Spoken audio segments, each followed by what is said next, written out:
dia. Aqui estamos para mais um evento, segundo circuito da transparência e relevância, falando de clareza em demonstrações financeiras. Eu sou Carlos Aragaki, vice-presidente da Regional São Paulo da NEFAC e sócio de auditoria da BDO.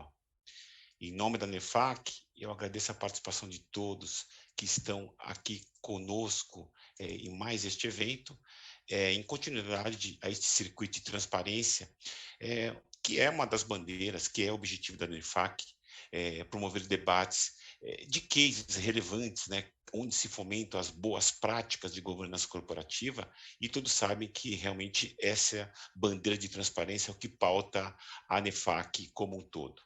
Então, nós temos sempre buscado conhecimento, troca de experiências, inovação, além de fortalecimento das empresas que foram as empresas que primaram por melhor governança e que parecem como ranqueadas nas melhores demonstrações financeiras do Brasil nesse nosso troféu Transparência.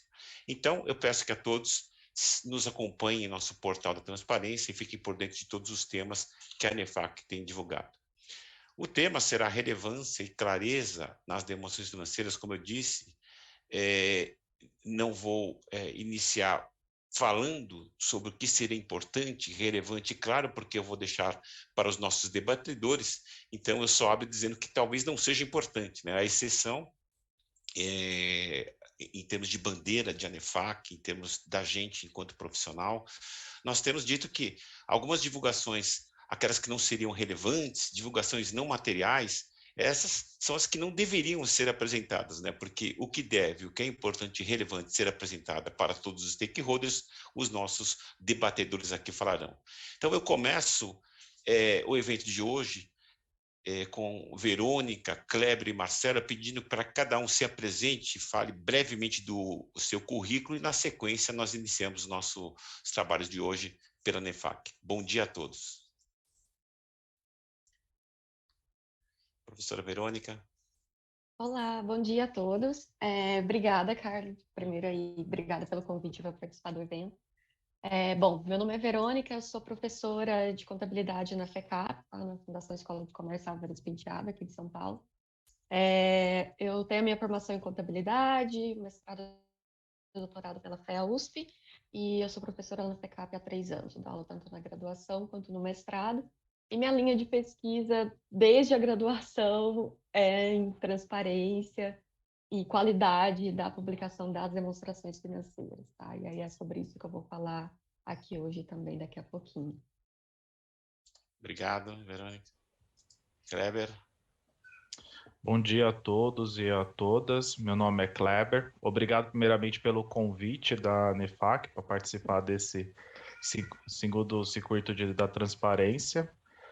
Trabalho no Grupo EDP, trabalho há 12 anos, iniciei minha carreira profissional como estagiário na área tributária, passei pela área de contabilidade. Hoje atuo no time de consolidação e reporte financeiro, que a área de reporte é a responsável pela elaboração das demonstrações financeiras. E vamos conversar um pouco sobre a relevância e a clareza aqui nas demonstrações, passar um pouco da visão da EDP. Obrigado pelo convite. Obrigado, Kleber. Marcelo, bom dia. Bom dia, Carlos, bom dia a todos. Muito obrigado pelo convite aí da NEFAC para participar desse grande evento. Acho que é um tema de muita relevância, não só pelo título do nosso tema, mas é muito importante aí para o nosso mercado. Eu sou hoje o diretor tributário do Grupo Zurich, aqui no Brasil, seguradora. Tenho aí quase 30 anos de cadeira da área tributária. Comecei na Arthur Andersen, extinta Arthur Andersen em 95, e venho aí liderando áreas dentro áreas tributárias dentro do segmento do mercado financeiro, e atualmente aqui na Zurich há 10 anos. Sou formado em administração de empresas também, tenho pós em direito tributário pela IBET, mestrado em finanças também pela GV, enfim, alguns títulos aí por esses anos das pós. Um grande prazer. Muito obrigado. Obrigado, Marcelo. Então, sem mais, eu vou passar a palavra para a professora doutora Verônica para iniciar a sua apresentação. Obrigada. Bom, então, como eu comentei no início, aqui eu vou falar de transparência financeira, tá? Trazendo aqui a perspectiva da ciência, que é uma perspectiva que eu tenho estudado e pesquisado já há alguns anos, tá? Então, eu vou trazer aqui bem um resumo, um apanhado histórico, falando um pouquinho das primeiras pesquisas que trataram da transparência em contabilidade, tá? E como é que isso evoluiu até chegar na parte das pesquisas mais recentes também, que eu vou comentar um pouquinho. Tá? Bom, primeiro eu quero falar da transparência como teoria científica, tá? Hoje na academia a gente tem o que ficou conhecido, comumente conhecido como teoria do disclosure, tá?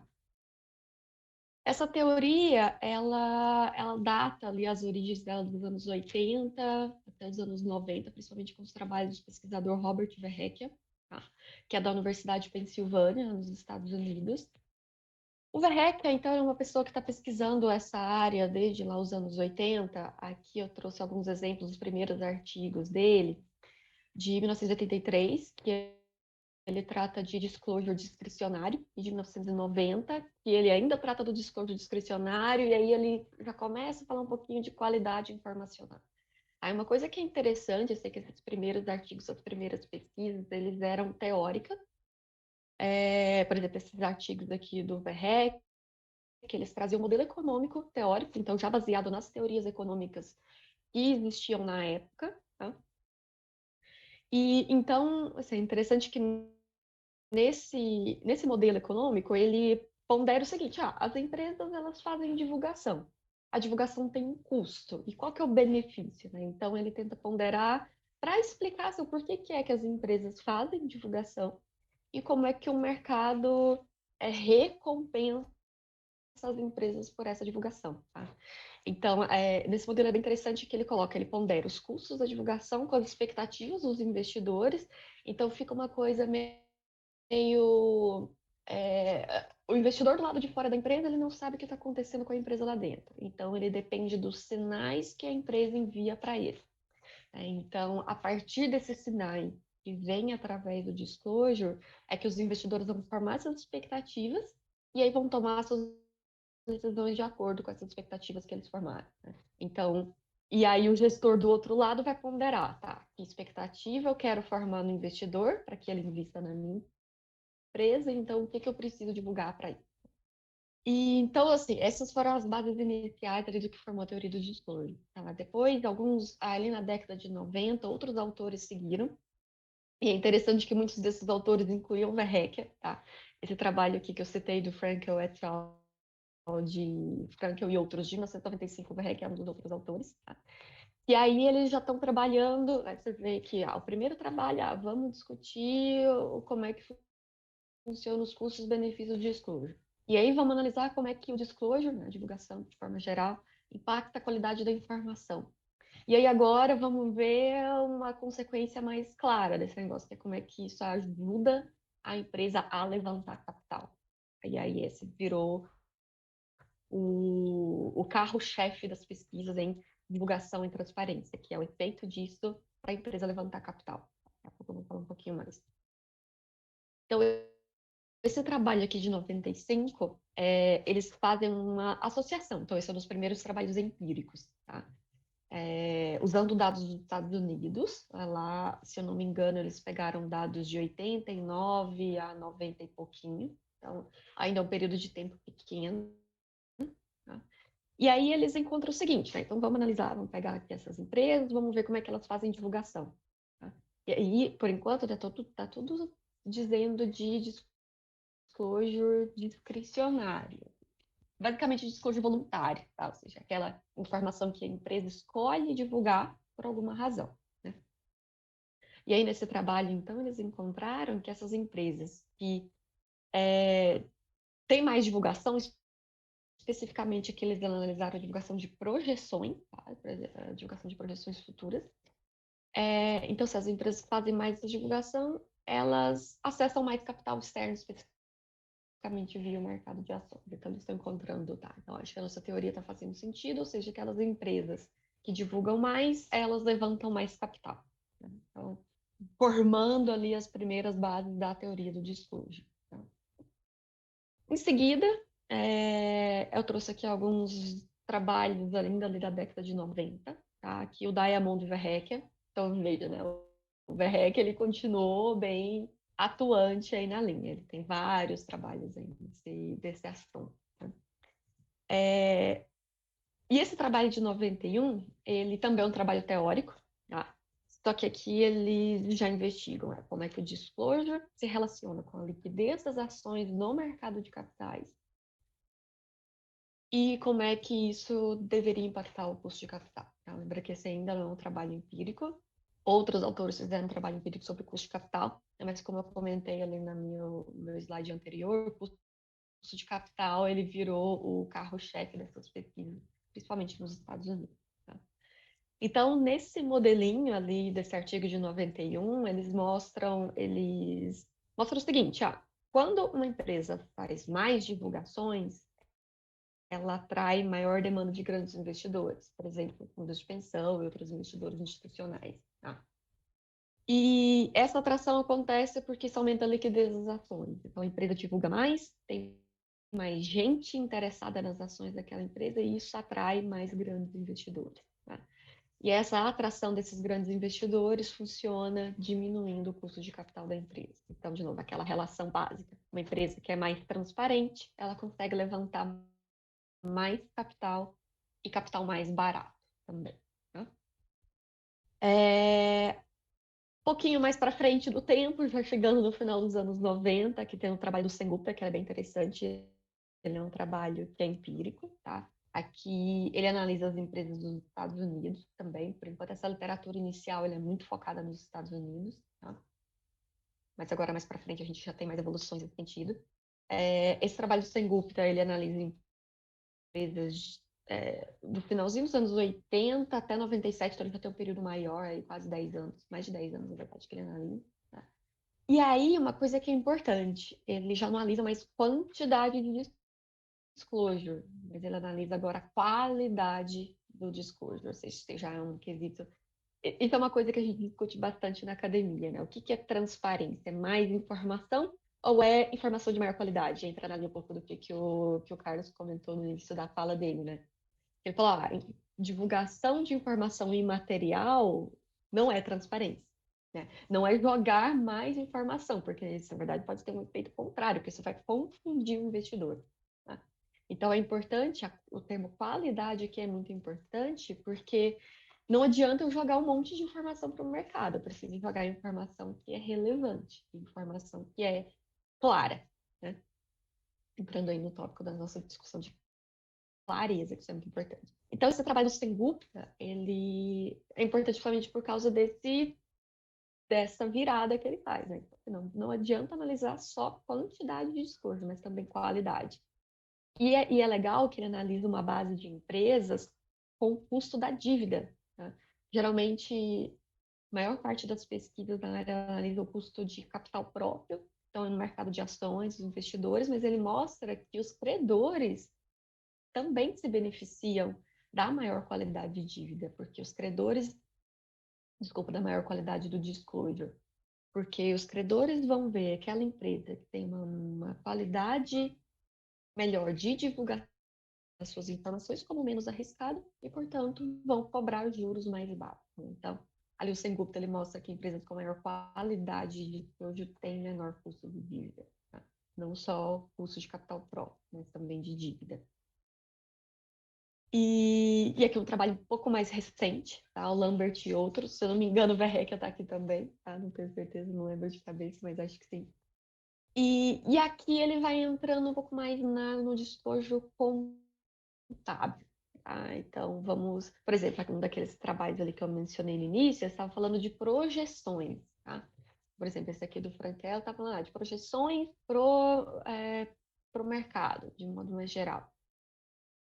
Alguns desses outros trabalhos aqui, tem um deles que fala de informação para os analistas, tá? Agora, esse aqui do Lambert et al., ele fala especificamente do disclosure contábil. tá? E analisa a qualidade. Então, melhor divulgação contábil, demonstrações contábeis de melhor qualidade, elas implicam em custo de capital mais baixo, tá? Eu tenho um exemplo do custo de capital próprio, especificamente. Aí uma coisa que é interessante também nessa literatura, né, que eu mencionei ali dos primeiros trabalhos, que eles tratam de despojo discricionário, ou seja, despojo voluntário, tá? E outra discussão que a gente tem eterna aí é o seguinte, despojo voluntário versus obrigatório, né? Que as pesquisas iniciais lá do Verreca tratavam de despojo voluntário, porque se entendia o seguinte, é no voluntário que a empresa vai se destacar, né? Porque o despojo é obrigatório, todo mundo faz igual, então a diferenciação da empresa vai vir com o despojo voluntário. Mas isso não é bem verdade, né? Alguns trabalhos mais recentes têm trazido que não, o despojo obrigatório, ele também é importante e ele se diferencia em termos de qualidade, né? Que é a parte mais importante do despojo. Então, pode ser que a quantidade não varia, porque todo mundo precisa cumprir aqueles itens, mas a qualidade vai variar com certeza. E a qualidade desse despojo obrigatório é muito importante também, né? Então, aqui eu trouxe esse trabalho da Hutton, o Marcos e outro autor de 2009, que ele é muito interessante porque eles associam a transparência, e aí de cara eles já usam esse termo, na verdade eles usam o termo contrário, que seria as demonstrações financeiras opacas, né? Seriam as demonstrações financeiras não transparentes, e associam isso com o risco de quedas bruscas dos preços das ações. Esse negócio é muito importante, principalmente ali para a época, né? 2009 já estava chegando ali a crise financeira, então era um período em que tratar de risco de mercado era muito importante. E aí eles mostram que aquelas empresas que têm demonstrações contábeis, demonstrações financeiras mais transparentes, elas têm ações menos arriscadas, assim, tem menos risco daquele negócio ter uma queda brusca. Tá? O trabalho dele é interessante por isso. O Maffett de 2012, ele trata também aqui de qualidade das demonstrações financeiras, então ele fala de opacidade, vê que agora eles estão tratando de despojo obrigatório, tá? Ou seja, todas as empresas são obrigadas a fazer, a elaborar e divulgar as demonstrações financeiras, e agora ele está tratando do efeito desse negócio mesmo obrigatório, mas que varia em termos de qualidade. Tá? Esse aqui é muito interessante porque ele trata de insider trading, então ele mostra o seguinte, essas empresas que são mais opacas, ou seja, menos transparentes, elas sofrem mais com insider trading. Então, do ponto de vista do investidor externo, que não tem acesso à informação interna, isso é muito importante, porque isso vai diminuir o risco de expropriação dele por parte daqueles que são internos e têm acesso à informação interna. Então, aquelas empresas que têm divulgação externa de melhor qualidade, ela tem menos risco de insider trading. Tá? Então, esse trabalho deles é bem interessante nesse sentido. Tá? Aqui, o trabalho da Barf com o Kit e do Lensman de 2013, eu trouxe especificamente que eles tratam da transparência do lucro, né? Então, eles estão focando muito ali na DRE, especificamente. Né? E aí, de novo, eles falam de custo de capital, tá? Então, eles colocam ali que empresas que têm demonstrações contábeis, mas especificamente a DRE, né? Geração do lucro, que é mais transparente, tem maior qualidade, tem menor custo de capital próprio, ou seja, os investidores vão perceber menos risco e, portanto, vão exigir menos retorno e a empresa consegue levantar capital mais barato. Tá? Bom, então é isso. Eu trouxe aqui esse apanhado para vocês da literatura que analisa disclosure, tá? É uma literatura enorme, tem muita pesquisa sobre isso, né? Como eu comentei antes, a minha própria pesquisa é baseada nisso. Tá? Então, aqui, espero que vocês tenham gostado, espero que eu tenha trazido alguma informação interessante para vocês. Aqui eu deixo os meus contatos, tá? Meu e-mail institucional, branco.santana.fk.br. Sinta-se à vontade para entrar em contato comigo, caso queiram discutir sobre esse assunto. Obrigada.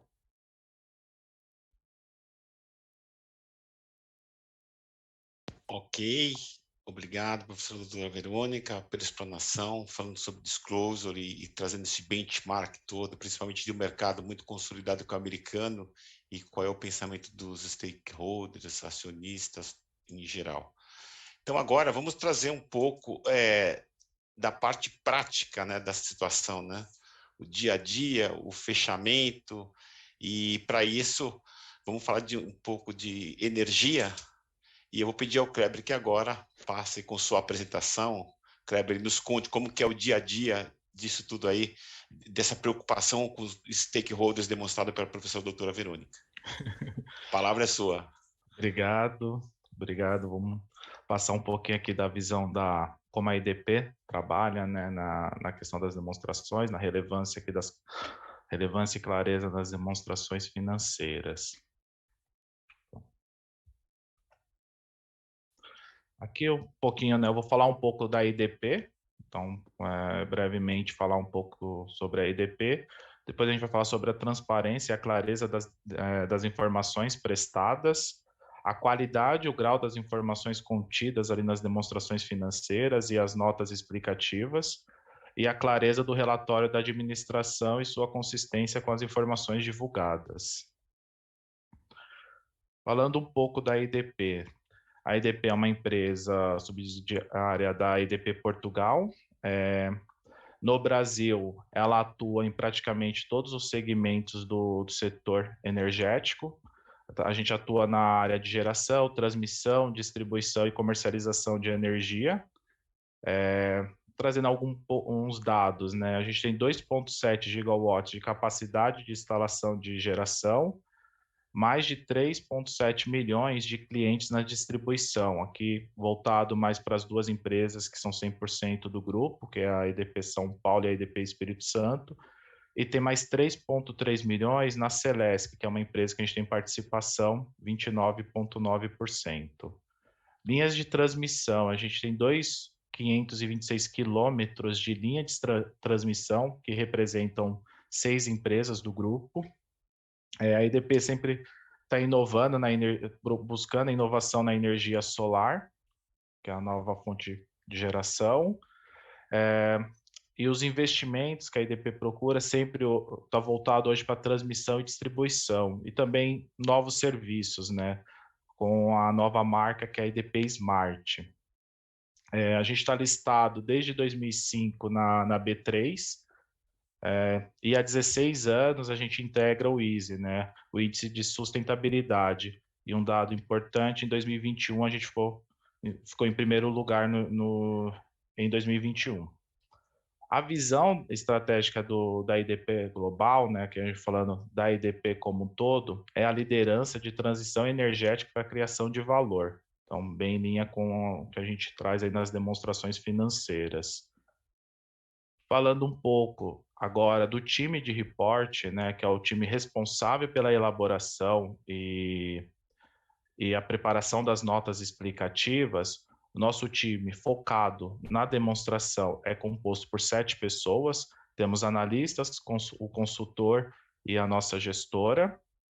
Trazendo um pouquinho aqui de dados de 2021, com base ali nas demonstrações de 2021. Aí elaboramos 26 demonstrações financeiras societárias.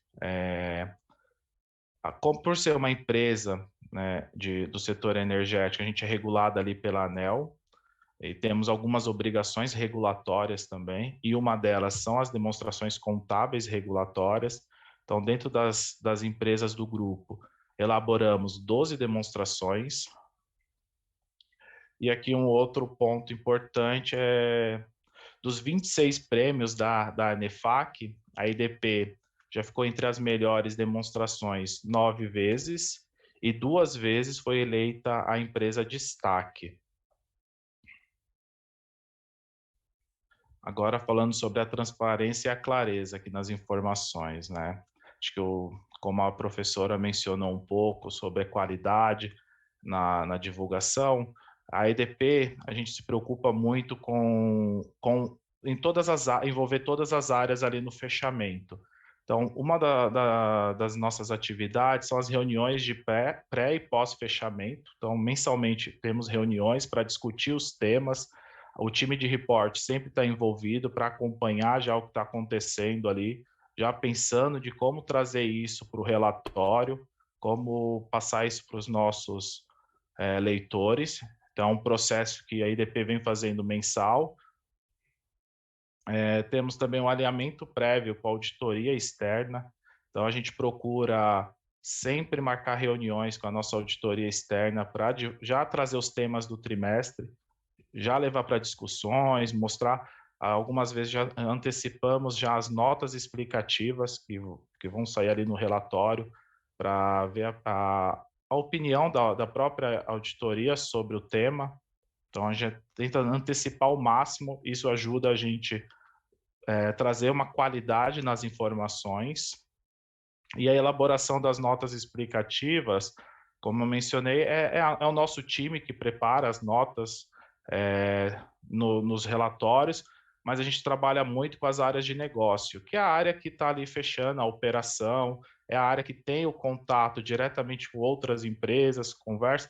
Então, a gente tem muitos dados contábeis, né? Se a gente for trazer tudo como contábeis, às vezes não fica de uma forma clara para o nosso leitor. Então, a gente, com a área de negócios, a gente procura sempre elaborar a nota, encaminhar para eles, revisarem essa nota, ver se está de uma forma clara para o leitor e para os investidores. Então, tem sempre essa parceria com as nossas áreas de negócio. Falando um pouquinho de qualidade, né, e grau nas informações contidas, como eu mencionei ali, que a gente sempre procura envolver os times de negócios do Grupo EDP, então tem uma sinergia muito grande com as áreas, né? Hoje eu vejo que as áreas estão preocupadas até com a divulgação das informações, que as próprias áreas já procuram o nosso time, quando estão fechando, estão discutindo alguma operação, já procura o time de relatórios para saber qual que é o impacto que isso vai trazer na demonstração, que informações eles precisam passar para a gente, para tentar trazer mais clareza possível na hora que a gente for escrever essa nota explicativa para o mercado. Então, essa sinergia é muito grande, essa troca, né, entre a IDP, entre o time de relatório preparando a informação e mandando para uma validação das áreas, e também a área já preocupada, a área de negócios já preocupada com a divulgação desses números, né, como vai ser divulgado isso para o mercado.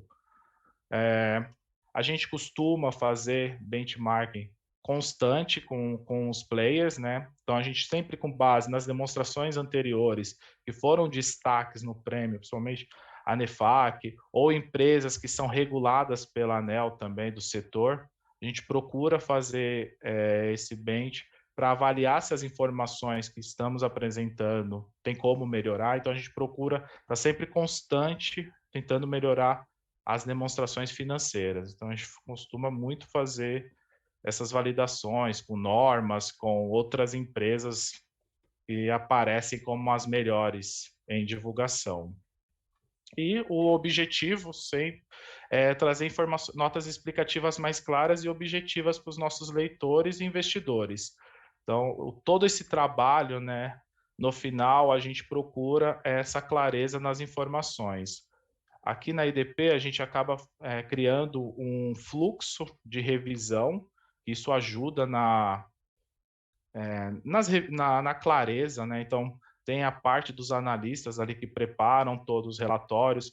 Aqui a gente tenta trabalhar sempre o analista iniciando e finalizando o próprio relatório. Passamos por uma primeira revisão, que é o consultor.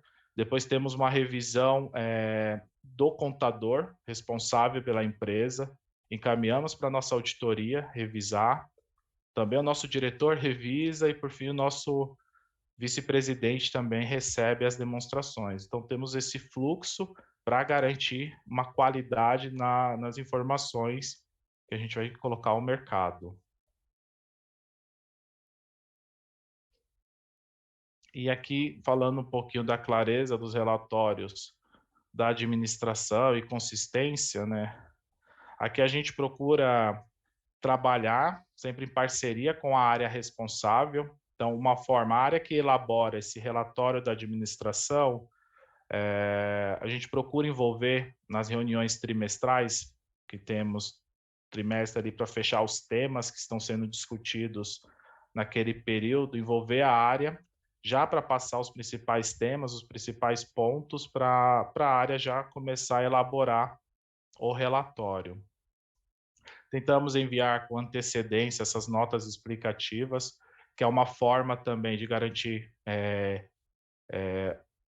o tema que para o time de relatórios, para o relatório da administração já captar essa informação que está indo para o mercado. Então, essa parceria é fundamental dentro da EDP, essa troca de informações entre as duas áreas.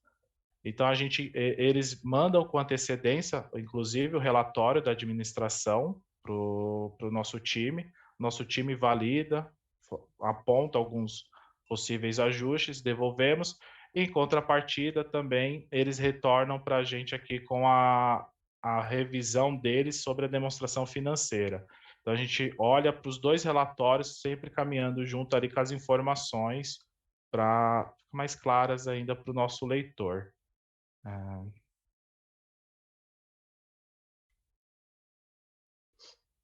Aqui obrigado, né? Meu nome, Kleber, tem a nossa gestora, que é a Carla, e o nosso diretor, Leandro. Então, aqui eu busquei trazer um pouco do trabalho da EDP, em como elaborar essas demonstrações, né? Todo esse ciclo que temos aqui, esse fluxo de revisão. Um trabalho que a gente costuma fazer também é a própria pessoa que iniciou a demonstração ir até o final. A gente tenta trabalhar também, como a gente atua em todos os segmentos aqui na EDP, a gente procura sempre dividir os analistas por segmento, que aí já trabalhar de acordo com cada segmento, então fica mais claro também para escrever, padronizar as explicações. E essa interação, né? Acho que essa sinergia com as áreas de negócio é um tema também muito importante, porque essa sinergia que a gente tem aqui, nosso time, né, que é o que está escrevendo, tentando transformar tudo que está acontecendo dentro da empresa para levar isso para o leitor e para os investidores, a área de negócio passar para a gente no detalhe o que está acontecendo e até ajudar a gente na elaboração dessas notas. Então, essa parceria é fundamental hoje para a gente trazer essa clareza e transparência nas notas explicativas. Perfeito, Kleber. Obrigado pela excelente explanação, mostrando o universo EDP e relacionamento com o mercado, stakeholders e também com os seus players, né, de mercado. Então, agora, Marcelo, nesse tema aí de transparência, divulgação de informações, gostaríamos de ouvir um pouco de você sobre esse aspecto, como é que você é abordado, as questões aí da área tributária, que são sempre relevantes, né, nos temas que envolvem demonstrações financeiras. Com você a palavra. Obrigado, Carlos. E parabéns pelas apresentações aí da professora Verônica e do Kleber. Acho que eu vou tentar sintetizar um pouco tudo que a professora Verônica comentou e o Kleber também colocou, mas o lado tributário, né? Que tem aí um certo nível de importância relevante nas demonstrações financeiras, né? Acho que, ainda mais no Brasil, esse país com um ambiente tributário complexo e muito dinâmico, né? Então, acho que nada mais se faz importante diante de tudo isso que tenhamos uma demonstração financeira muito clara, muito limpa e muito objetiva, transparente para o mercado, né? Ou seja, que os nossos investidores consigam identificar e analisar os nossos números com o maior nível de propriedade possível, né? Então, um pouquinho da Zurich aqui, como a gente trabalha e o que eu tenho tentado trazer das outras casas que eu vim e tal, é uma independência, Independência de quê? Independência da área tributária, né? Hoje, aqui na Zurich, nós somos um pilar, no grupo todo, tá? No grupo Zurich todo, a área tributária, ela é um pilar independente. Ela está dentro da área de finanças, mas ela é independente. Ela reporta para o CFO e tem também um reporte para o diretor Américas tributário e direto para o grupo na Suíça. Então, assim, isso traz independência. E essa independência também se traduz também com a independência da própria auditoria, né? Ou seja, o time de tax, né, que faz a parte da auditoria, tem um canal muito livre conosco, muito aberto. Eu acho que é uma coisa legal. Hoje em dia, diferente da época da auditoria que eu vi, né, lá da década de 90, enfim, que era uma auditoria um pouco mais rígida, onde tinha muito braço de ferro, enfim, hoje não. Hoje os auditores, eles passaram a ser parceiros, né? Eles passaram a ser uns grandes aliados nossos, inclusive do negócio, né? Seja na transparência do reporte que vai sair ali da demonstração financeira, seja também na parceria do negócio.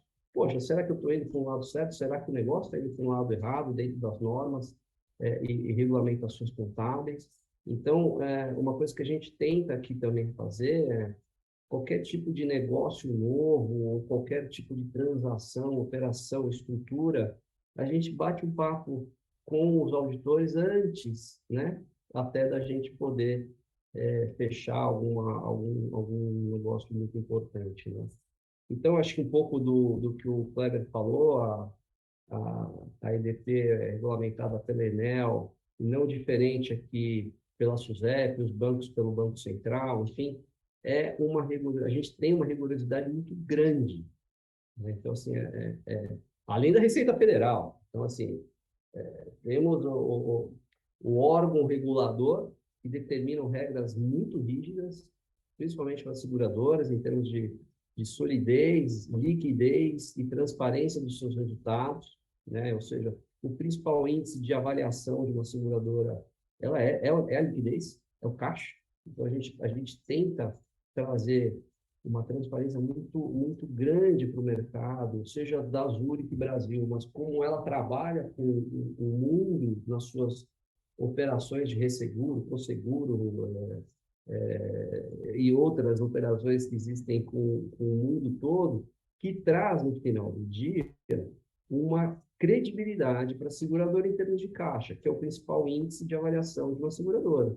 Então, esse é um ponto muito importante que, traduzido para a área fiscal, né, a gente se preocupa muito em trazer vamos dizer assim, esse resguardo quanto, principalmente, aos nossos passivos fiscais. Ou seja, nós temos um alto índice de conservadorismo com as nossas ações tributárias. Então, do meu lado aqui, eu preservo muito que tenhamos uma transparência muito grande nas notas explicativas dos nossos processos. Então, sejam eles processos em curso, ou sejam eles, inclusive, transitados em julgados, né? Ou seja, a gente tem ações que já foram transitadas em julgadas e que trazem um efeito hoje importante para o nosso balanço. E vale muito a pena dizer isso para o mercado. Então, a pessoa que está do outro lado lá pode não saber disso e avaliar de uma forma, às vezes, equivocada. Então, vale a pena, isso foi logo uma construção, porque a gente não era muito assim há uns anos atrás, mas a gente criou essa transparência ao longo do tempo, de trazer eu chamo até de benefício, porque é um benefício para o leitor, é um benefício para o analista de mercado, que enxerga a nossa demonstração financeira com um índice alto de fidelidade, né? Então, mostrando aqui os nossos lados fiscais, eu preservo muito essa questão de demonstrar muito o rito processual das nossas ações judiciais. Hoje a gente fala muito do PIS/COFINS sobre receitas financeiras, que é a maior tese que existe hoje, a maior ação judicial que existe hoje no mercado financeiro. para as seguradoras, assim como as receitas financeiras, sobre receitas financeiras, né, o spread dos bancos.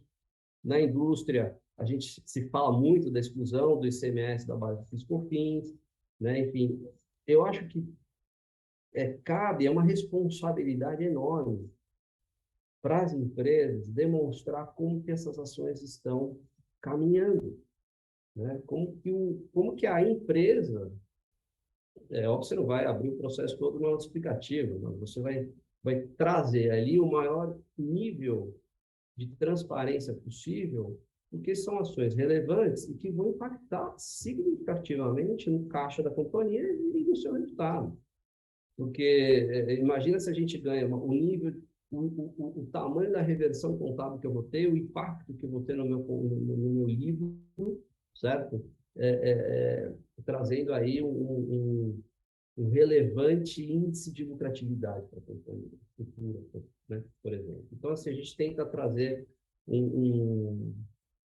uma transparência muito peculiar aí dos nossos processos, e também olhando um pouco para esse termo lucratividade, quando a gente olha para uma demonstração financeira, a gente olha muito o lucro da companhia, muito líquido da companhia, né?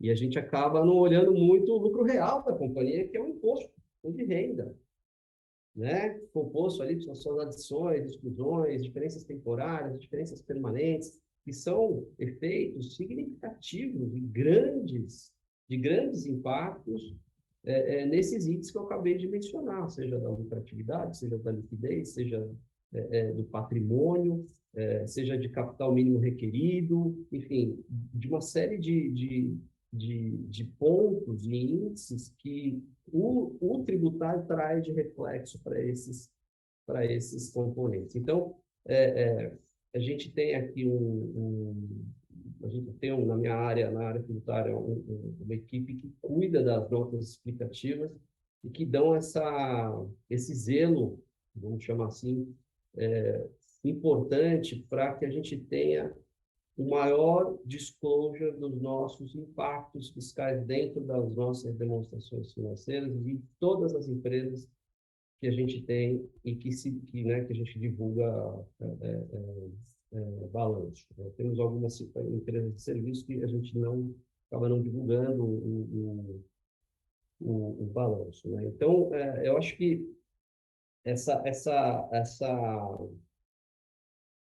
vou dizer, essa transparência, e eu acho que também a sinergia com a auditoria externa, de trazer, vamos dizer, um carimbo final, olha, eu vou divulgar isso. Vocês estão ok com isso? Vocês, né, assim, antes de tudo, estamos todos alinhados? Para que a gente não tenha nenhuma surpresa, é fundamental, né? Acho que é fundamental para que a gente possa ter aí um bom, vamos dizer, uma boa visibilidade aos olhos do mercado. E um outro ponto, acho que é importante também, que tem sido um pouco mais latente aqui conosco, talvez a gente nem tenha comentado, é a relação com os investidores, né? Ou seja, não só a demonstração financeira, mas como você, depois de divulgado os seus resultados, você explana sobre eles nas reuniões com os investidores, né? Ou seja, a gente tem trazido, inclusive, um pouco mais de cunho tributário e reflexos fiscais, que eu acabei de comentar, nessas relações, né? Nossos papers também têm tido um pouco mais de viés, assim, para o lado fiscal, para o lado tributário de alguns assuntos, né? Então, acho que é tão importante quanto você divulgar a sua demonstração financeira, como você trata ela com seus investidores, nas relações que você tem com seus investidores, naquelas reuniões, naqueles fóruns, enfim, às vezes tem algumas reuniões enormes falando de resultados daquela específica companhia. Então, acho que esse é um ponto importante também, para que a gente tenha no radar aí em relação à transparência, né? Acho que a transparência ela não se dá tão somente na divulgação dos resultados, na publicação do balanço no jornal, e sim também nesse momento, né, que inclusive, dependendo do speech do interlocutor, passa ainda mais credibilidade, mais fidelidade aos números que estão sendo divulgados. Então, o que eu acho que a gente podia, de repente, focar nessas estruturas vamos chamar de divulgação de resultados das companhias, né? Ter equipes muito bem disciplinadas, que tenham olhos bastante, obviamente, focados para o regulatório, mas que não esqueçam dessa parceria intra-área que às vezes é super necessária, né? Seja a contabilidade, seja a área de relatório, seja a área tributária, seja qualquer outra área que tenha um impacto relativo significativo dentro dessa divulgação. E um outro assunto interessante também, que a gente fala, e acho que muitas empresas aqui também devem viver isso, são as divulgações divulgações e demonstrações financeiras em outro modelo, IFRS, por exemplo, né? Então, acho que, ainda mais agora, o Brasil, com essa ansiedade aí de entrar na OCDE e tudo mais, isso vai cada vez mais ser importante, né, para nós, desse lado aqui, de trazer essa transparência da tradução dos números locais para as regras europeias. Ou seja, não adianta você ter uma super clareza aqui no Brasil divulgando seus números, enquanto no seu Booking FRS você não tem o mesmo nível de transparência. Então, acho que isso cada vez mais acaba sendo, não vou chamar de preocupante, mas acho que é uma questão que a gente precisa começar a ter um pouco mais de atenção, né, para que a gente não tenha aí ruídos ou talvez interpretações distorcidas daquilo que eu falo no local e daquilo que eu divulgo no outro balanço, seja o SGAP, seja o IFRS ou qualquer outro tipo de modalidade, né? Então, acho que esse ponto eu também gostaria de destacar como importante e, enfim, super relevante para a gente. É um pouco disso, acho que eu tentei aí passar um pouco por vários aspectos das demonstrações financeiras, seus impactos, tanto no lado de cada mesa, onde a gente elabora as demonstrações financeiras, como também os impactos para quem está ali do outro lado analisando os nossos números, né?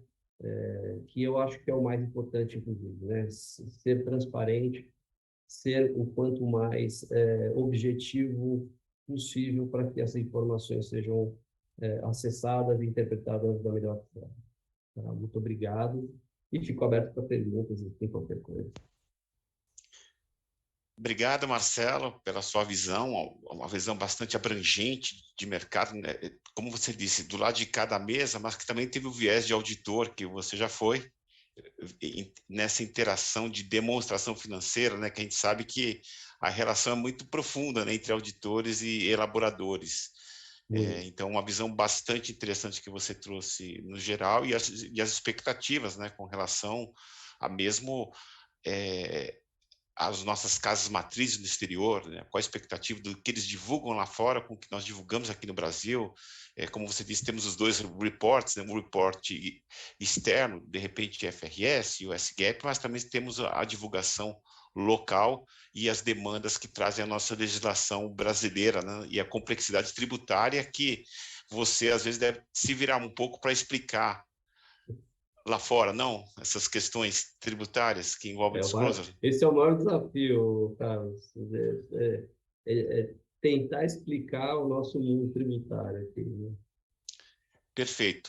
Bom, nessa linha desse bate-papo que trazida pelo Marcelo, eu já começo trazendo as questões já levantadas pelo público que está presente, também por nós da NEFAC. A primeira aqui eu trago para o Kleber, mas que também deixo aberto aos dois, professora e o Marcelo, caso queiram dar sequência na resposta.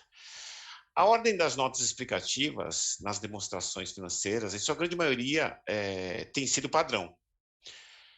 Porém, as empresas, de acordo com o IASB, elas têm a opção de escolher a própria ordem e também até combinar, por exemplo, as políticas contábeis com uma nota explicativa sobre um assunto relacionado à política contábil. Essa flexibilidade dada aí pelo IASB.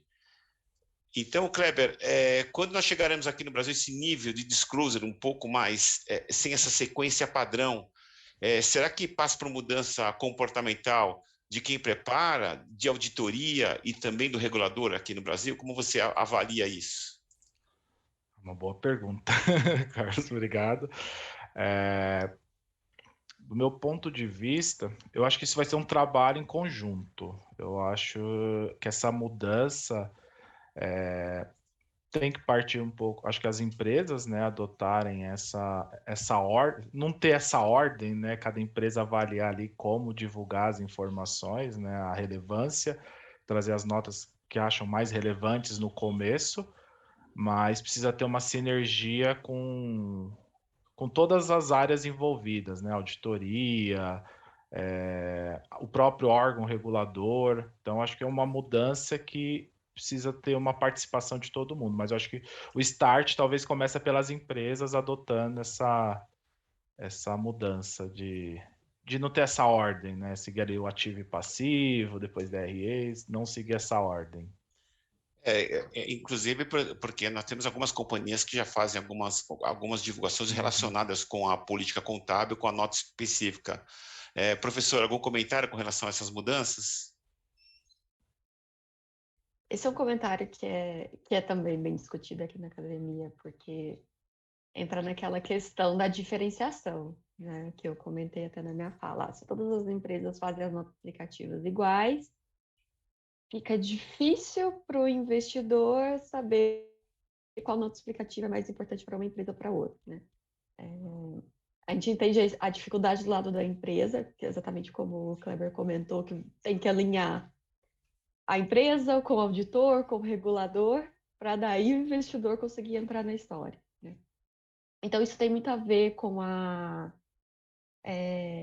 teoria da sobre-informação, né? Que quando a empresa coloca as notas explicativas ali em ordem de aparição, né? Balanço, DRE, etc., acaba sendo uma sobre-informação porque o investidor precisaria ler tudo e pescar para poder entender o que é a parte mais importante para a empresa. Agora, se ela apresentasse aquilo em uma ordem de importância, isso já daria uma dica para o investidor para entender mais o que é mais importante, né? E isso entra também numa questão que a gente discute bastante na academia, que é a diferença entre harmonização e uniformização, né? Como você comentou, o IASB deixa isso aberto. Internacionalmente falando, as empresas não têm uma ordem de nota explicativa a ser seguida. Mas, por exemplo, aqui no Brasil, todas elas seguem uma ordem já acordada de forma tácita, né? E então o regulador internacional, vindo do IASB, ele tem se norteia na ideia de que as normas são baseadas em princípios, ou seja, não em regras, né? Então, a ideia seria que a empresa devesse construir essas notas explicativas no princípio de explicar aquilo que é mais importante para o investidor, ao invés de seguir a regra, não. A gente tem que fazer a nota 1 é o contexto operacional, a nota 2 é essa, a política contábil vem aqui separada, tudo isso. Então, isso entra um pouco na questão da harmonização versus a uniformização, que a academia ainda não chegou, cientificamente falando, não chegamos em um acordo sobre o que diferencia qual que é melhor, qual que é pior. Tá? Então, isso aí é um termo emergente ainda quando a gente fala de pesquisa nessa área. Tá? Perfeito. Marcelo, algum comentário com relação a isso? A essa ordem? Não, eu acho que a tendência, até por que eu acabei de comentar aí sobre o Brasil entrando na OCDE, enfim, com essa vontade, acho que é ter um pouco mais de flexibilidade aqui, né? Você ter um pouco mais de de uniformização das informações e ter um pouco mais de, como a professora Verônica comentou, ter um pouco mais de grau de relevância naquilo que você quer mostrar, né?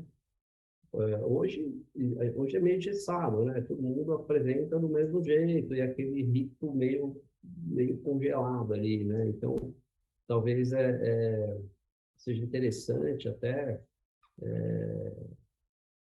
uma adequação, né? Acho que podia haver, né? Podia haver uma adequação, inclusive com base na sua casa matriz, né? Ou seja, você esteja nos Estados Unidos, esteja na Europa, ter uma uniformização local enquanto ao padrão que se segue fora, né? Até para já ir convergindo, né, para o que a gente espera aí no futuro, né? Então, uma adaptação até, né? Tem até o Pilar 2, né? O Pilar 1, o Pilar 2 que está para entrar também, que é uma nova, enfim, demanda aí europeia aí de unificação de resultados, uma alíquota mínima de imposto de renda, que consolida resultados do mundo todo, enfim, que é uma tendência que, na verdade, vai ser um fechamento novo que a gente vai ter aqui, mais um, né?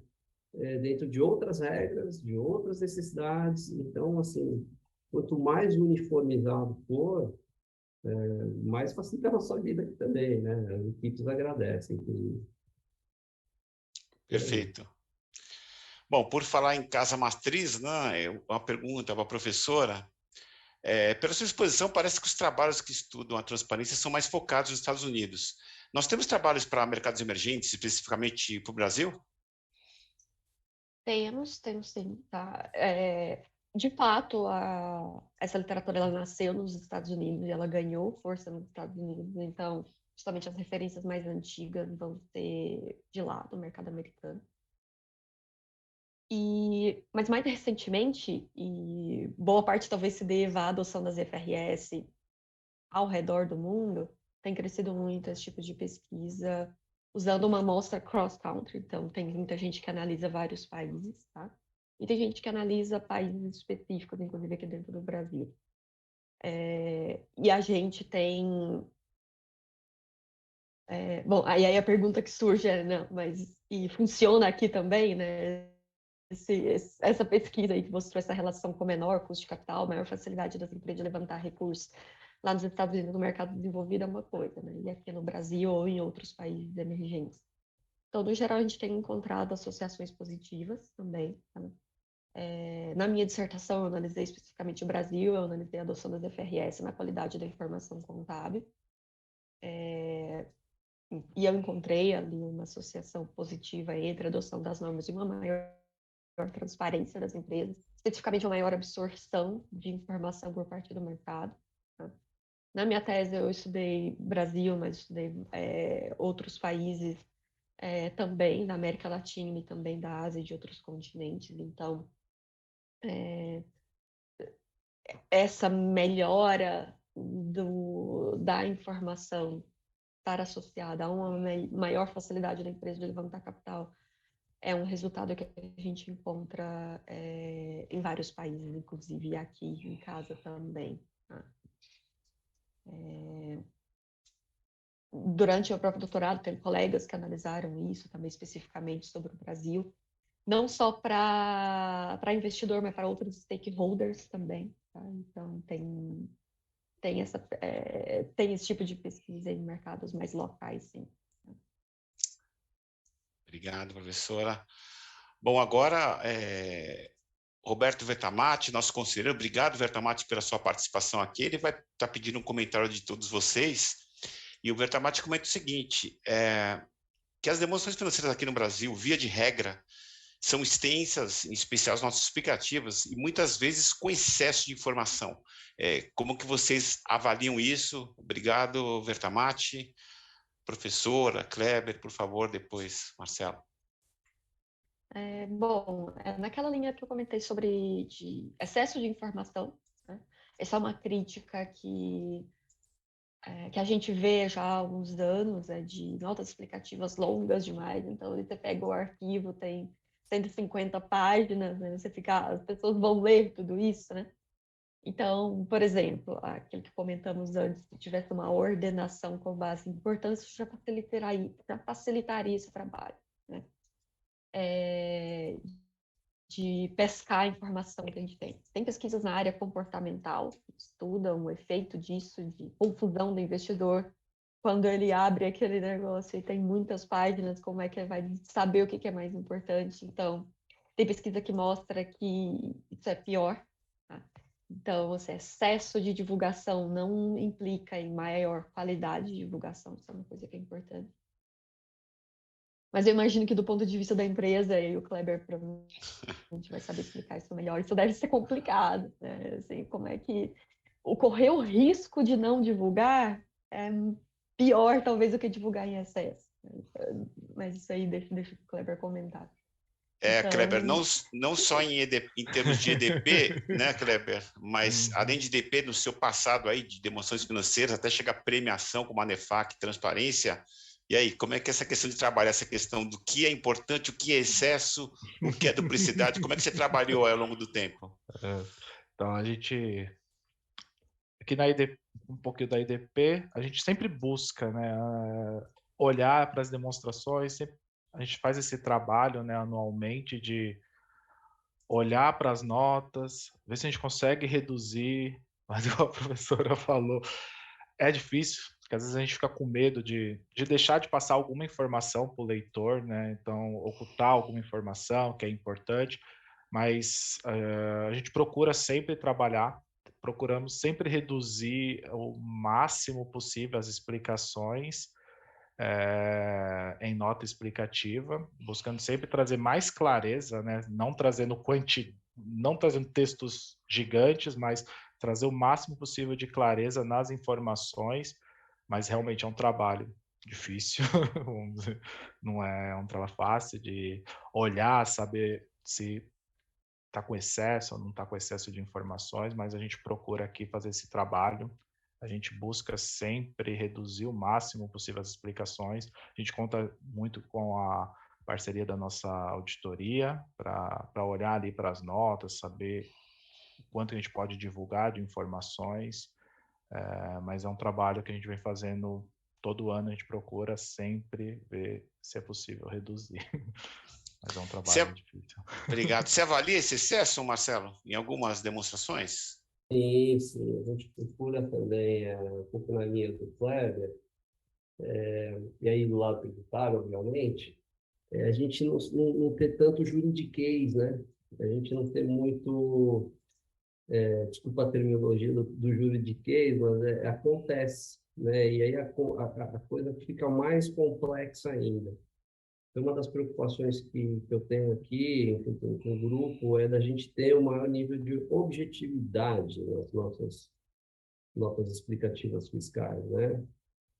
Não ser muito redundante ou prolixa, né? Geralmente você vê notas explicativas enormes falando do processo, falando da ação, e putz, você vai ver e está falando mais do mesmo, né?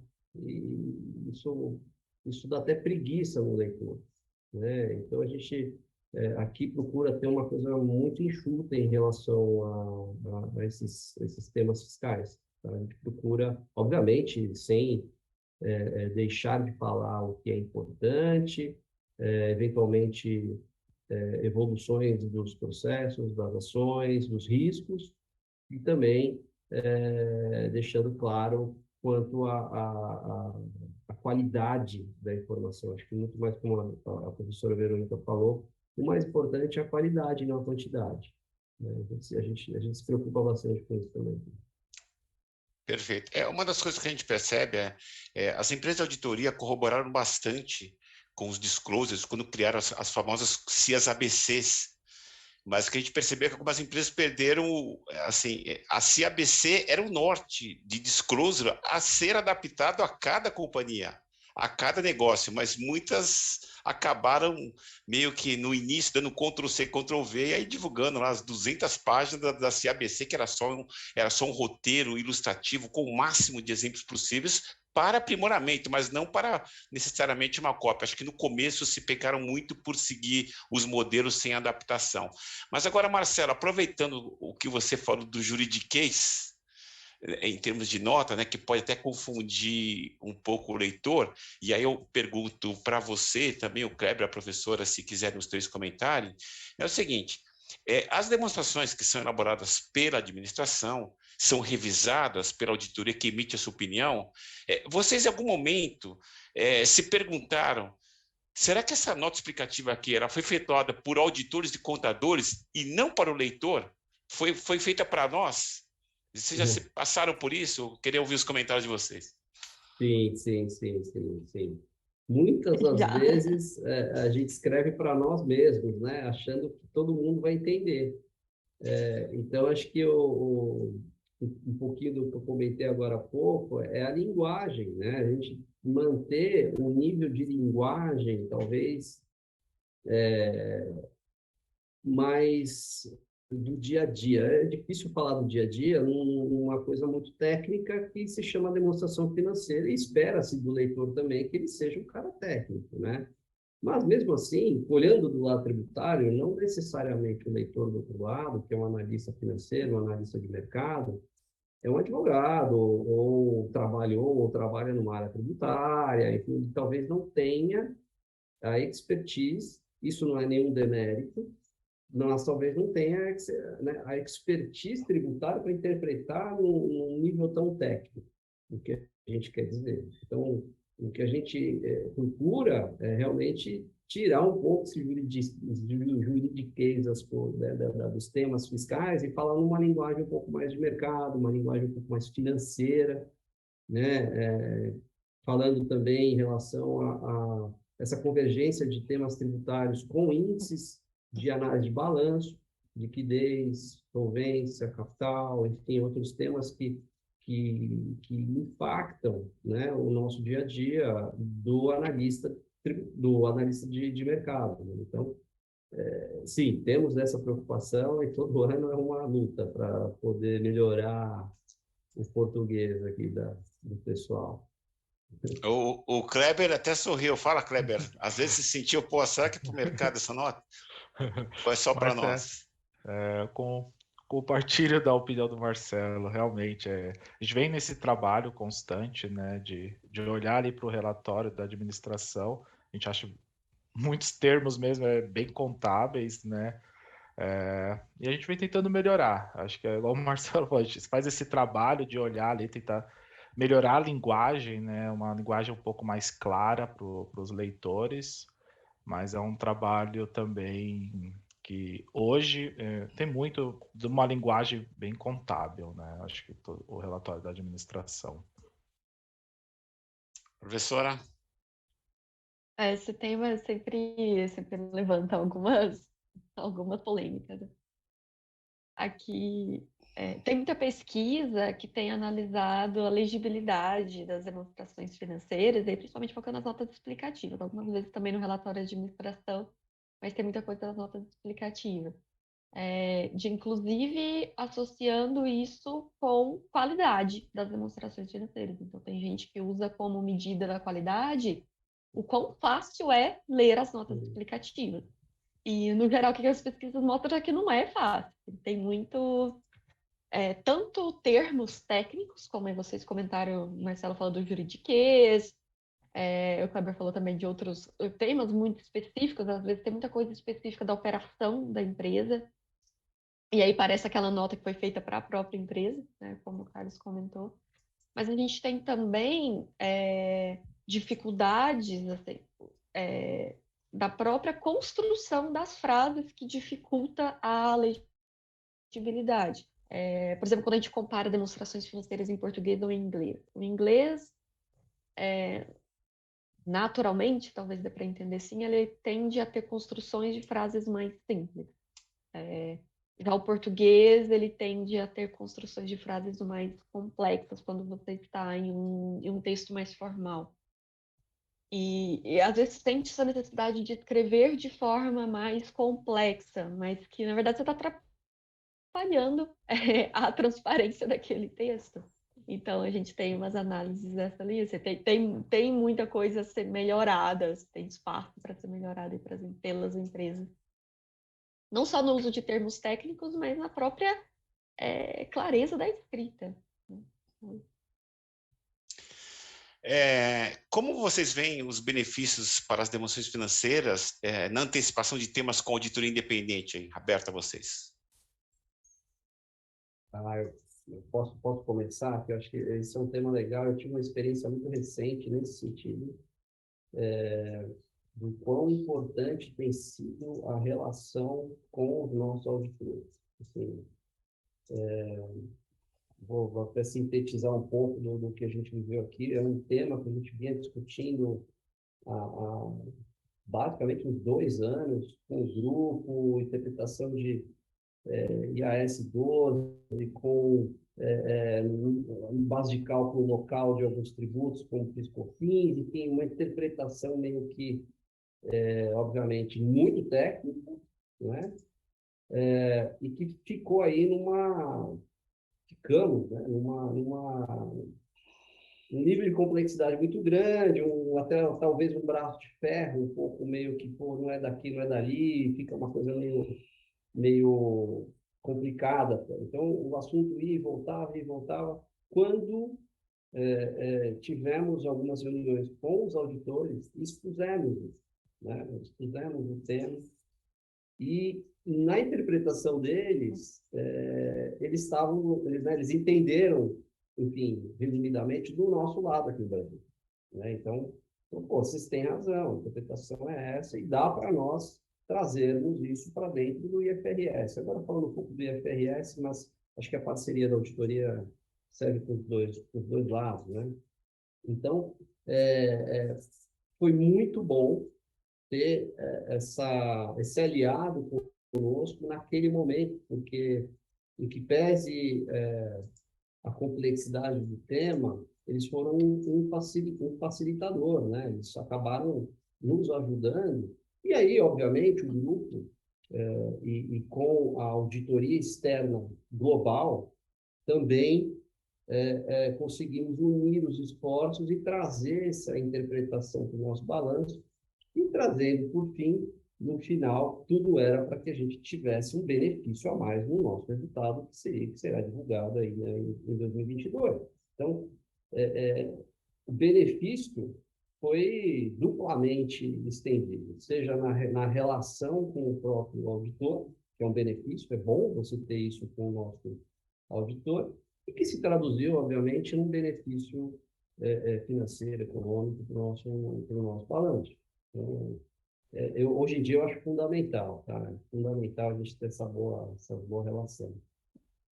E você, Kleber, você discute, debate as notas? Como é que funciona isso? Sim, a gente aqui tem uma boa sinergia também com a nossa auditoria externa, né? Como eu passei ali um pouco.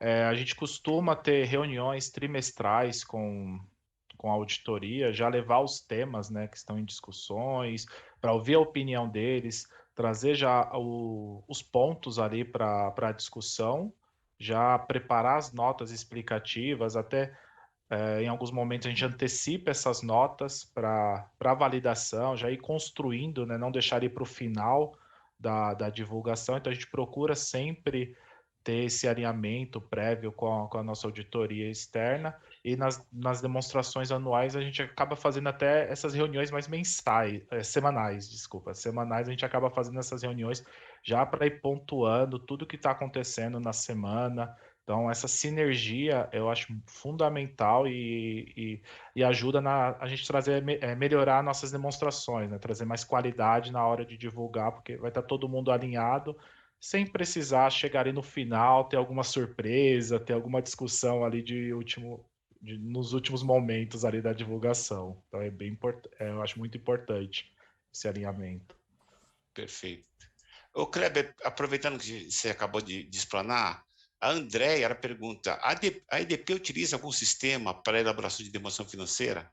Eu acho que até um pouco do que já ocorreu aí nas discussões anteriores, que o pessoal via na linha do consolidado.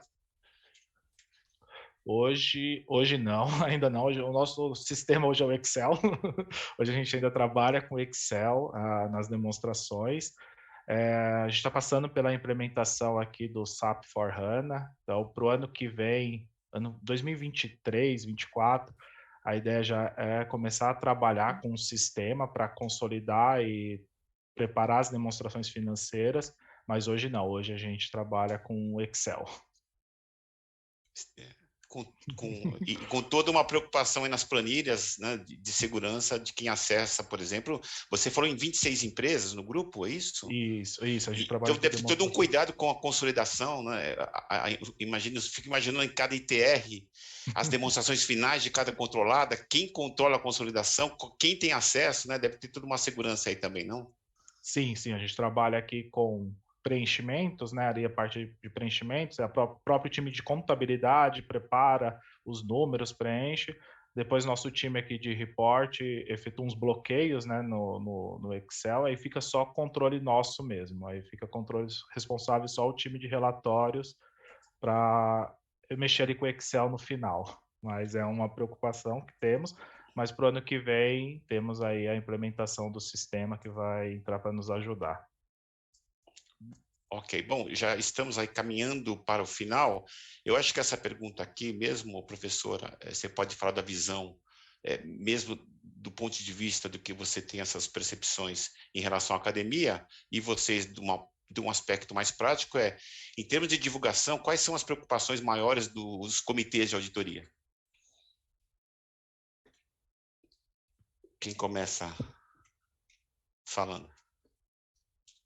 Bom, eu acho que, assim, é toda a sinergia ali entre os comitês da empresa e também com a auditoria externa, ali, como a gente estava comentando antes, é fundamental para que o resultado final seja de qualidade, né? Para que aquele resultado final seja confiável para quem está de fora da empresa.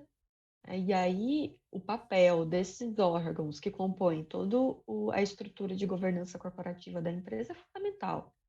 Então, a gente estuda muito isso do papel desse controle, né, dos órgãos ali que compõem a governança da empresa, sem dúvida crucial ali para garantir a qualidade final e para garantir aqueles efeitos positivos que eu mostrei no início da minha apresentação.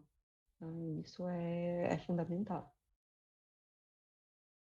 Acho que dentro do que a professora Verônica comentou, acho que é fundamental mesmo a gente ter esse alinhamento, né? Antes de chegarmos num comitê de auditoria, eu pressuponho, e é o que a gente sempre faz, eu procuro sempre fazer aqui, é que a gente tenha tudo já alinhado. A gente só vai lá, é uma mera formalidade. No final do dia, é uma reunião para que a gente consolide os nossos alinhamentos que já foram previamente feitos, né? Então, acho que essa troca de informações, essa sinergia de relacionamento com o auditor, com as equipes, com a administração, com o contador, enfim, com todos os stakeholders envolvidos ali nesse processo todo, que é um processo longo, né? Longo e complexo, no final se traduz no alinhamento geral dentro do comitê de auditoria, né? Então, a gente procura aí realmente trazer um maior nível de consolidação de entendimentos para esse momento. Kleber, como relação com os comitês de auditoria? Concordo aí com o Marcelo, que é a professora. Acho que todo o alinhamento prévio, né, todas as discussões que a gente já conseguir fechar com as nossas auditorias, com a auditoria, na hora de levar para o comitê, é a formalização, né, tentar consolidar o quanto tudo antes, né, ali as discussões que aconteceram no trimestre, no ano, né, e consolidar e só levar ali para o comitê mesmo para aprovação. Então, acho que o trabalho antes é o fundamental, os alinhamentos prévios aí com a auditoria, todo mundo está por dentro dos assuntos, todo mundo contribuir com os temas para consolidar a informação e aí passarem no comitê. Perfeito. Bom, foram essas perguntas, em linhas gerais. Acho que teria só mais uma para a gente fechar, gente, antes de encerrar. O Kleber, como tem sido a relação de vocês aí com o CVM, com a ANEEL, enfim, com os reguladores? Oi, Carlos, pode repetir? É que cortou um pouquinho o finalzinho Assim, da pergunta, desculpa. como tem sido a relação de vocês com os reguladores ANEEL, CVM, também serve, né, Marcelo, você que também tem SUSEP aí. Sim, SUSEP... desculpa, Cleber. Não, pode. Não, eu ia falar, o relacionamento é bom, a gente sempre procura participar de discussões, né, ali com os nossos órgãos, tanto com a CVM como a ANEEL. A ANEEL a gente procura sempre tem discussões de temas ali regulados, né, então procuramos essa parceria para sempre mostrar uma qualidade nas nossas demonstrações regulatórias, nas informações que temos reportados trimestralmente, mensalmente para a ANEEL.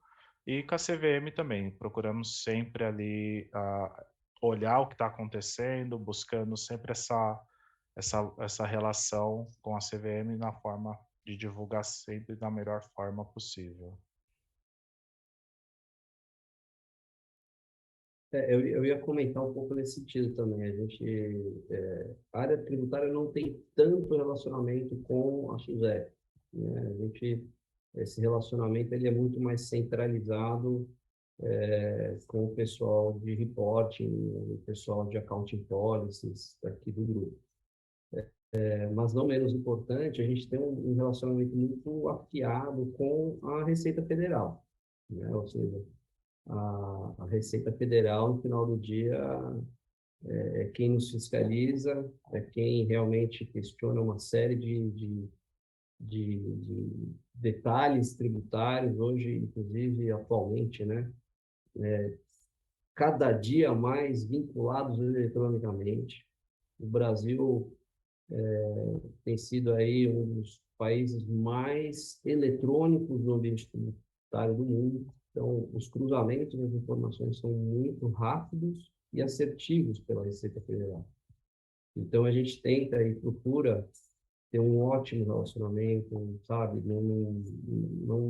Não levar tempo para responder alguma coisa, não perder prazo, sempre ser proativo nas nossas interlocuções com eles, né? Então, isso demonstra boa-fé, demonstra um ótimo interesse num bom relacionamento, né? Inclusive com temas, a gente teve até um exemplo aqui, a gente teve no meio da pandemia, inclusive, um tema previdenciário, de previdência, na verdade, de IRF, enfim, financeira, que a gente tem aqui no nosso. E a gente, por iniciativa nossa e com outras seguradoras, formamos um grupo de trabalho com a própria Receita Federal, para entender o que estava sendo necessário, o que estava sendo pedido, né, para que a gente não tivesse problema e erros, ou, no final, até risco de fiscalização, autuação. Então, isso foi muito interessante, a gente formou esse grupo está até hoje. Interessante que é um grupo de trabalho que se formou meio que de repente, e que hoje a gente ainda consegue ter essa interlocução com o próprio fiscal, os agentes da Receita Federal. Então, é um pouco nesse sentido que a gente busca. Fechando um pouco ainda nessa linha de órgãos, etc., o Marcelo falando um pouco de ASP, e o tema IFRS 17 está sendo discutido aí? Tá. E, nossa, esse tá dando trabalho, viu, cara? Esse está realmente dando muito trabalho para a companhia inteira, principalmente para nós aqui em finanças. Você imagina, né? A gente tem o fechamento no local, a gente tem o fechamento em FRS 4 e agora tem o fechamento em 17, né? Que é a transição esse ano, né? O ano que vem muda para o 17 e acaba o outro. Mas em paralelo, está entrando o Pilar 2, o Pilar 1 e 2, né? O Pilar 2, que é do IFRS também. Então, quer dizer, tá bem conturbado, viu? Tá bem conturbado. E não é só no Brasil. A gente vê no mundo todo, todas as equipes da Zurich, né, de finanças, com muita dificuldade. muito problema de interpretação, de timing, entrega de reportes, tá? Não está fácil, não. Perfeito. Bom, antes do encerramento, eu agradeço a contribuição de todos vocês aqui nesse bate-papo, nesse circuito de transparência, e gostaria de ter as considerações finais de cada um sobre o tema. A professora doutora Verônica, por favor, com a palavra inicial.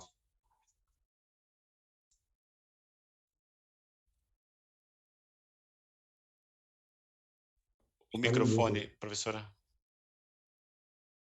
Sinto muito. Bom, de novo, queria primeiro agradecer aí o convite para poder vir falar aqui desse tema que eu gosto bastante, que eu pesquiso já há muito tempo. Eu acho que todo mundo concorda que a transparência ela é fundamental, mas ela não é um negócio difícil. Primeiro, ela é difícil de conceituar, e aqui para a gente que pesquisa ela é difícil de medir, ela é difícil de analisar, portanto, né? E do meu ponto de vista, né, ajuda a ouvir a palavra de vocês aí que estão mais na prática, que estão no dia a dia ali da construção, então ajuda o meu ponto de vista como pesquisadora na hora de analisar essas questões, tá? Então é isso, queria agradecer aí pela oportunidade de estar aqui conversando com vocês a respeito desse tema, e espero aí que o pessoal que está acompanhando a gente tenha gostado também. Obrigado, professora Kleber. Obrigado.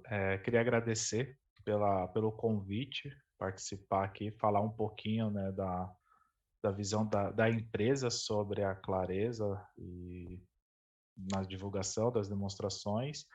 É importante, igual a professora mencionou, ouvir um pouco, né, da parte acadêmica, o que olha ali, como trabalha com os relatórios, acho que é importante para a visão da empresa também, olhar. E agradecer a todo mundo que participou aí. Obrigado. Obrigado. Marcelo. Também, não diferente de vocês, gostaria de agradecer imensamente essa oportunidade, agradecer à ANEFAC, ao Carlos, ao Roberto Fragoso, que lidera aí o grupo tributário na ANEFAC, pelo convite. Acho que foi uma troca muito rica, a gente conseguiu aí trocar muitas experiências, informações, conceitos, visões. Acho que essa parte acadêmica também é muito interessante para nós aqui desse lado de como funciona essa parte mais literal da coisa. Então, foi muito rico. Para mim, foi muito rico e fico à disposição. E agradeço muito a todos os participantes aí que contribuíram com as perguntas também. Muito obrigado. Ok. Bom, agradecemos também as empresas que apoiam essa bandeira de transparência da NEFAC, a BDO, Blue Shift, C3M, EDP, UI, FECAP, FUCAP, IG, KPMG, a Luz Publicidade, M2M, Saber, a Magna Contabilidade, Market Trends, Petrobras, Praeson, Tech 6 Group, Valor Econômico, a IASO e a Zurich. Então, chegamos ao final de mais esse encontro. Eu quero agradecer a participação de todos vocês e deixo aqui um convite geral, porque a agenda da NEFAC é repleta de conteúdos. A NEFAC proporciona o network nos negócios, então eu convido que vocês acessem o nosso site, anefac.org/eventos, para que vocês possam garantir a participação em todos os nossos eventos e fazer parte desse grupo seleto de executivos. Então, se você não é executivo e quer se aproximar de nós, entre em contato, associados@nefac.org.br, associados@nefac.org.br de novo, para conhecer todos os benefícios de participar da nossa entidade. Muito virá pela frente. Siga os nossos portais, as nossas mídias e conte conosco, tanto para projetos de educação continuada, evolução profissional, e deixo a todos um abraço e até o nosso próximo Circuito de Transparência. De novo, obrigado a todos e que tenham um bom dia.